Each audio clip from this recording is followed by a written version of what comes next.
কল্যাণ সমিতির দর্শকদের দ্বারা নির্যাতনের শিকার নিয়ে সোমবার সাংবাদিক সম্মেলন করে সাফাই দিল কল্যাণ সমিতি। এই দিন কল্যাণ সমিতির অফিস গৃহে সাংবাদিক সম্মেলন করে কল্যাণ সমিতির ফুটবল দলের ম্যানেজার তন্ময় ধর জানান, বি ডিভিশনে ভালো খেলে কল্যাণ সমিতি এ ডিভিশনে খেলার যোগ্যতা অর্জন করে মানুষকে ভালো খেলা উপহার দেওয়ার জন্য কল্যাণ সমিতি ভালো দল গঠন করেছে।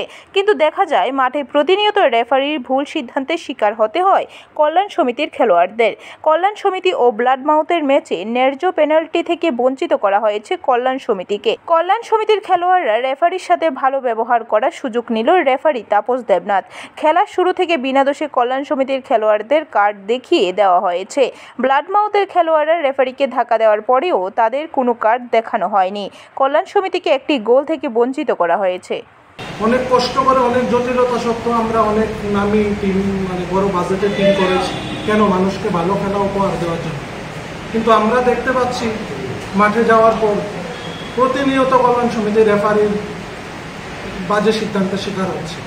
আমরা মনে হয় সব কিছু করেছি, কিন্তু ওই রেফারিকে আমরা কিনতে পারি, সেটাই আমাদের সবচেয়ে বড় দুর্বলতা। আমাদের ব্যুরো রিপোর্ট, খবর ত্রিপুরা।